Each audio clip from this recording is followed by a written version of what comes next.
Ir 23. septembra vakars, un mēs esam pieslēgušies šovakar Kurbats Ledus hallē, kur tiks aizdīta Optibet hokeja virslīgas jau 3. kārtas spēles starp hokeja klubu Kurbadu un hokeja klubu Zemgala LBTU. Piekāpās ar rezultātu 2-3 hokeja klubam Mogo. Tajā spēlē izlaida pārsvaru Kurbats hokeisti.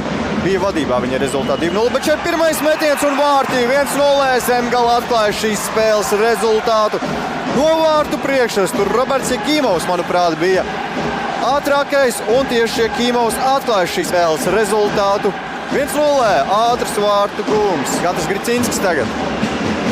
Gricinskis šeit piespēlē un skaisti spēlē. Milbergs atvēra šo metienu. Kas par iespēju bija Zemgalei panākt jau 2-0. Šāda spēle noslēdzās 8-1, nevis 8-0.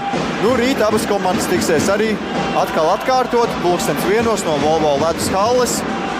Un šeit bīstami Zemgala uzbruk. Ripa nav piespiest tiesašu svilpi pusē. Kur ir Ripa? Tur ir lielas burtas vārtu priekšā. Tagad gan tiesašu svilpi un kārtēji asam. Tas arī bija gaidāms šīs dienas spēlē. Kā abas komandas cīnīsies šodien par 2 punktiem. Vai izdosies nostāties viņiem? Pašlaik tā izskatās, vai būs metiens arī pa vārtiem šeit. Garām vārtiem. Labi iespēja šeit bija Kurbats komandai. Poreiz.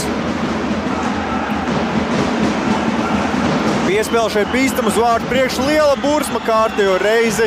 Tā teikt, šodien Zemgala iet uz saviem vārtu gumiem, kā teikt, tautas valodā ar gaļu. Toreiz atkārtojumā šo te izspēli, ka atkal centās ietbūt Ripu tur no vārtu priekšas aktīvā cīņā. Kārtējo reizi. Un ir metiens, un kas par metienu šajā situācijā? Īsti neko tur neredzēja Milbergs. Ozoliņš. Un piespēle uz vārtu priekškaste par momentu bija Kurbats komandai. Un pēdējā minūte sāksies pirmajā periodā, bet te Kurbats bīstami un atvaira šeit galējs Ripu. Poreiz metiens pa vārtiem, tas tiek bloķēts. Saglabās Rips, tomēr ne Zemgales hokejists un jau Kurbats var doties uz priekšu. Tagad Aleksandrs Biškins dodas ārā. Biškins metīs pa vārtiem un vārtī! Aleksandrs Biškins izlīdzina spēles rezultātu.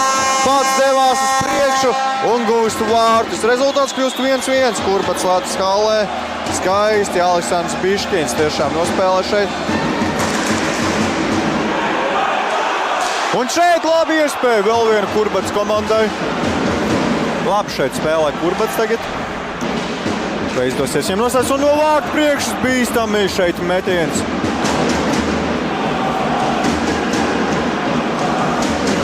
Un šeit metiens labi spēlē Milbergs. Atvēra bīstam, tagad vārtu priekšā notiek cīņa.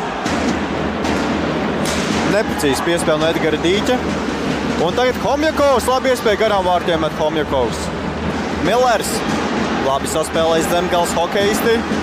Laba piespēle šeit sako un var izvieties Zemgalei moments un Ripa nav vārtos. Kas par momentu Zemgales hokejistiem izvirzīties vadībā 3. perioda sākumā. Skatāmies šeit. Viens pats izrāvās tātad pret. Meklēs, kam atdot un pats izdara metienu, tāds viltīgs metiens no Alikša Burkita. Bloķēts šeit metiens un piespēle šeit var iziet. Kas par momentu gan izvietos.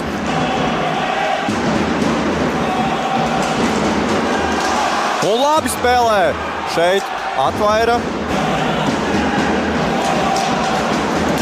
Un kļūdās šeit saspēlē tagad Millers. Labi iespēja Milleram 1-1 metiens. Skaisti spēlē Milbergs. Un šeit centās individuāli apspēlēt. Tas neizdevās. Un tagad varbūt iespēja garām vārtiem. Kas par momentu tur bija Zemgales hokejistiem. Un tagad Mickevičs, pēdējais moments Kurbats komandai neprecīzi šeit piespēlē. Pēdējās sekundes Kurbatam jāizdara ātrs metiens un metiens pa vārtiem, garām vārtiem. Un Zemgala iegūst Ripu un skan sirēna. Kas par momentiem Kurbats komandai bija izskaņā uzbrukumu no savas aizsardzības zonas.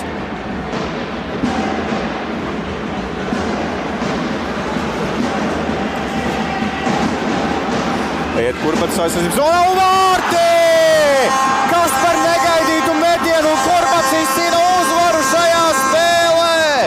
Tiešām kas par negaidītu metienu Jura Bērziņa izpildījumā ieslidoja ātri viņš aizsardzības zonā un kad vien nospēlēt 49 sekundes formātā 3-3 izcīna tiešām negaidītu uzvaru šodien Kurbats hokejisti. 2-1 papildu laikā pārspēta Zemgala LBTU komanda.